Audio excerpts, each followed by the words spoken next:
Ya, saudara, antusiasme warga lanjut usia mengikuti vaksinasi massal di sentra vaksinasi COVID-19 di Istora Senayan di Gelora Bung Karno, Jakarta pada hari Minggu kemarin begitu tinggi hingga terjadi antrean yang panjang. Antrean panjang terjadi di area sentra vaksinasi Istora Senayan di Gelora Bung Karno. Selain warga dengan KTP Jakarta, banyak juga lansia dari luar Jakarta yang mengikuti vaksinasi. Sentra vaksinasi bersama BUMN hanya memberi vaksinasi COVID-19 bagi warga berusia 59 tahun ke atas, kaum difabel, dan para pelayan publik karyawan BUMN dengan target per hari yakni 5.000 orang.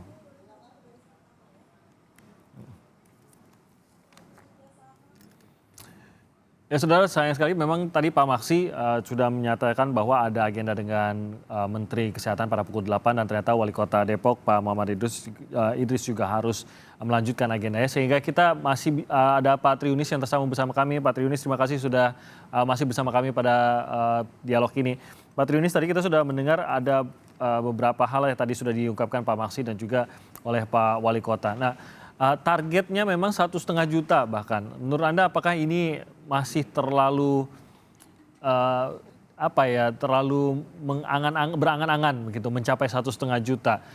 Dan 1,5 juta ini hanya mengikuti target akhir begitu, bukan mengikuti kemampuan sebenarnya kita. Walaupun tadi dikatakan memang ada peningkatan, tapi bagaimanapun juga bahkan provinsi sebesar seperti Sumatera Utara dan Sumatera Selatan pun ternyata kesulitan untuk memenuhi rantai dingin dari kebutuhan vaksin ini. Pak Triunis, pendapat Anda bagaimana? Ya, keberhasilan program vaksinasi itu tergantung sama beberapa faktor ya. Satu adalah suplainya.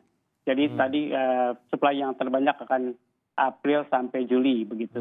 Nah, yang kedua adalah vaksin storage-nya. Vaksin storage atau tadi disebut Pak Maksi adalah hub gitu. Itu sebenarnya vaksin storage atau tempat penyimpanan vaksin. Jadi kalau nanti banyak itu kabupaten tidak akan bisa menyimpan begitu.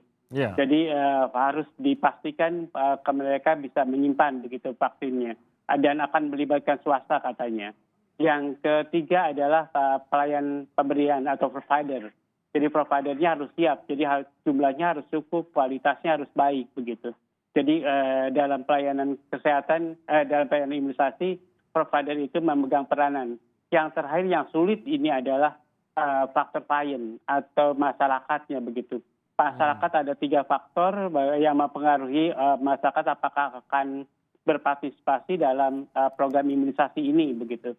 Ada faktor predisposing, ada faktor reinforcing, ada faktor enabling begitu.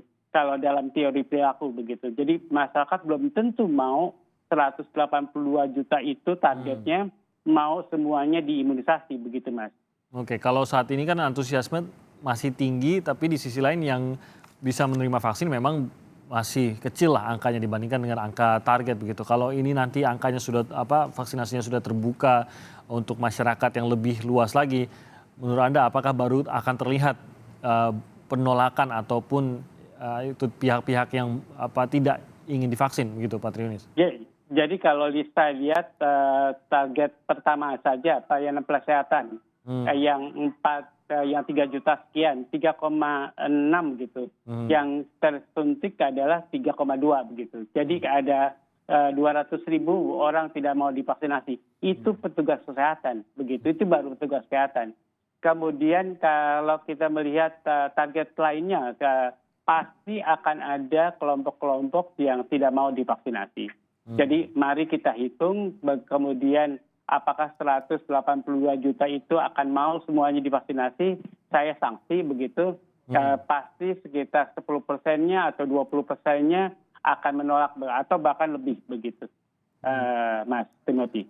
Oke, kalau dari jumlah maupun kemampuan dari tenaga kesehatan, kita tahu bahwa banyak yang saat ini sedang dilatih. Tadi Pak Maksi juga sudah mengatakan ada 10.000 yang ditargetkan dan bahkan bisa bertambah lagi kalau ada lagi yang tertarik begitu untuk ikut serta.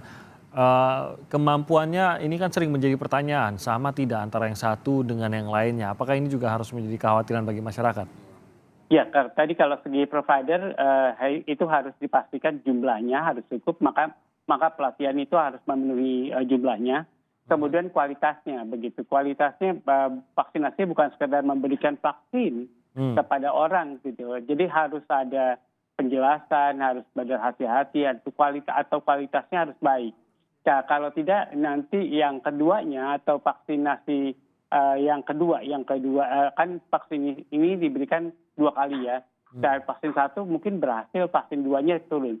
Jadi kalau kita lihat sekarang saja itu vaksinasi yang pertama mungkin dengan yang kedua akan berbeda jumlahnya. Ya. Jadi karena beberapa orang takut dengan yang pertama begitu. Jadi ya mungkin akan drop out, itu namanya drop out. Drop out-nya akan diperhitungkan juga begitu, Mas. Nah, Pak Triunis, ini kan sebenarnya vaksin ini walaupun sudah disuntikan ke beberapa pihak, sebenarnya masih terus dalam pemantauan, terus dipelajari juga, masih terus dianalisa begitu dampak maupun efikasinya begitu, efektivitas dari vaksin ini. Ini juga sampai sekarang belum bisa benar-benar dipastikan apakah bisa berefek 3 bulan, 6 bulan, ataukah seperti yang diharapkan mencapai 1 tahun begitu. Nah, dalam pemenuhan stok tadi kan sebenarnya kita masih berbicara mengenai yang penting tervaksinasi di awal semuanya. Kita belum tahu lagi apakah di tengah jalan vaksinasi ini mungkin di pertengahan atau menjelang akhir tahun nanti yang gelombang pertama pun sudah harus divaksin lagi. Ini kan membuat stok vaksin itu membludak lagi begitu kebutuhannya. Apakah ini juga akan menjadi sebuah masalah yang menanti kita, Pak Triunis? Ya, jadi vaksin itu punya 3 hal penting. Jadi 1 vaksin efikasi begitu. Vaksin efikasi itu potensiasi vaksin melindungi diri kita. Jadi vaksin efikasi itu dari semua vaksin itu ada di sekitaran 65 dan 80% begitu. Tidak ada yang 80% lebih begitu. Jadi memang harus diperhitungkan. Yang kedua adalah harm effect atau efek samping dari vaksin. Jadi memang harus diperhitungkan karena vaksin efikasinya tidak full mem-cover, kemudian efek sampingnya kebetulan rendah begitu. Tidak ada efek samping berat atau sedang jarang, tapi tetap masyarakat akan takut karena seolah-olah vaksin efikasinya ya kalau diberikan hanya 65% melindungi begitu. Nah, kemudian satu lagi adalah coverage atau cakupan. Jadi cakupan ini yang saya khawatirkan tidak akan menimbulkan herd immunity karena vaksin efikasinya hanya 65% sampai 80%. Jadi menurut saya untuk mencapai herd immunity itu harus mencapai 90% atau lebih dari cakupannya dari sasaran. Tapi sasarannya harus dihitung semua yang vulnerable atau yang susceptible atau yang mungkin terkena. Jadi harus dihitung dari penduduk Indonesia. Penduduk Indonesia semuanya mungkin terkena atau susceptible terhadap virus ini. Jadi menurut saya harusnya dihitung 90% dari penduduk Indonesia. Tapi karena penduduk Indonesia itu ada anak-anak yang tidak bisa divaksinasi, mari kita pikirkan anak-anak yang tidak divaksinasi ini, anak-anak yang kurang dari 18 tahun, orang tua udah bisa ya, tapi anak-anak belum. Mari kita pikirkan bagaimana mengcover, melindungi anak-anak di bawah 18 tahun. Begitu, Mas. Biasanya kita mendengar sekitar 180 juta target vaksinasi. Kalau dengan pernyataan Anda tadi bahwa harus mencapai 90, berarti berapa angka tervaksinasi yang menurut Anda akan membuatnya lebih efektif? Jadi 90% kali 270 juta. Jadi akan ada sekitar 240-an ya? Iya 240 begitu atau 220 begitu. Jadi harus 240 cukup banyak juta perbedaannya. penduduk. Betul, cukup banyak perbedaannya. Kalau yang 182 juta adalah target dari orang dewasa yang bisa disuntik gitu. Jadi usia 18 sampai 59 tahun. Sekarang sudah meningkat. Harusnya dihitung dari 18 sampai usia lansia pun bisa begitu. Jadi harusnya dihitung itu. Oke, berarti sekitar 250 kali 2 karena 2 dosis. 500 juta yang harus kita amankan. Jadi target yang Anda berikan 500 juta per sekitar Juli 2022. Begitu Pak Triunis? Iya betul. Belum lagi ini vaksin ini kan dalam produksi cepat. Jadi belum tahu berapa lama imunitas yang didapatkan dari vaksin. Jadi dalam studi clinical trial fase 3 itu hanya diketahui dengan pasti kalau 3 bulan pasti akan memberikan imunitas. Kemudian 6 bulan di Cina itu sudah memberikan imunitas. Tapi lebih dari 6 bulan nggak ada informasinya. Karena vaksin ini baru clinical trialnya baru fase 3 itu baru 6 bulan. Jadi harus dilanjutkan pada clinical trial nanti 1 tahunnya. Maka orang-orang yang divaksin ya akan dilihat efek 1 tahunnya. Nah, kemudian yang selanjutnya adalah expiry rate. Saya kaget juga kalau kemudian vaksin ini cuma bisa berlaku 6 bulan begitu. Jadi kalau vaksin di Indonesia sudah ada yang akan expired bulan Maret tanggal 25 itu, saya kaget begitu karena seharusnya vaksin itu seharusnya minimal expirednya 1 tahun. Kalau ini 6 bulan terlalu cepat begitu. Jadi hati-hati karena memang vaksin ini diproduksi dengan sangat cepat begitu. Jadi expirednya mungkin saja cepat.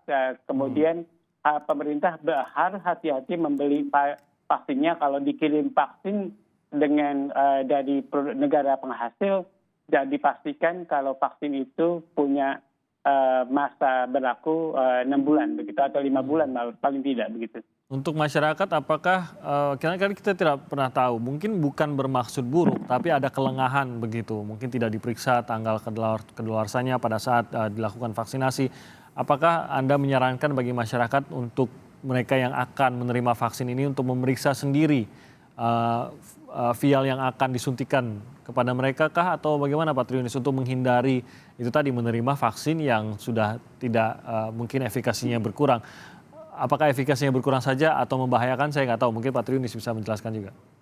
Ya, jadi vaksin itu masa berlakunya biasanya dipercepat ya, dari masa berlaku seharusnya. Jadi biasanya dipercepat 3 bulan.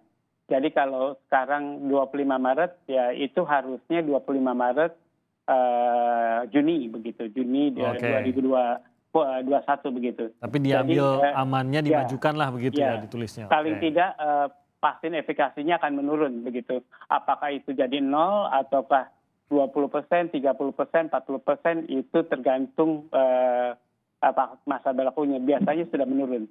Jadi kalau tapi tidak lantas membahayakan begitu Pak Triunis ya? Tidak akan membahayakan karena menurut saya isinya adalah virus mati begitu dan zat tambahan. Jadi tidak akan membahayakan sekali. Lebih kepada efikasinya. Tapi itu tanggung jawab dari pelayan atau provider atau pelayanan kesehatan atau pemberi pelayanan kesehatan. Itu benar-benar tanggung jawab petugas kesehatan, bukan kliennya. Kalau terjadi kemudian efek samping karena expire dari vaksinnya, maka yang disalahkan adalah petugas kesehatan. Oke, itu makanya kita juga membutuhkan petugas yang memang sigap begitu ya, menyadari juga jangan sampai ada kelengahan. Mungkin sekali lagi bukan berniat buruk, tapi mungkin kelengahan yang bisa terjadi. Baik, Pak Triunis, terima kasih banyak sudah bergabung bersama kami pada pagi hari ini dan juga memberikan penjelasan mengenai bagaimana distribusi vaksin ini, dan juga kami berterima kasih tadi sudah bergabung juga Pak Wali Kota Depok, Pak Muhammad Idris, dan juga Pak Maksi Rondonuwu dari PLT Dirjen P2P Kementerian Kesehatan yang juga sudah bergabung tadi pagi. Terima kasih sekali lagi Pak Triunis, sehat terus Pak.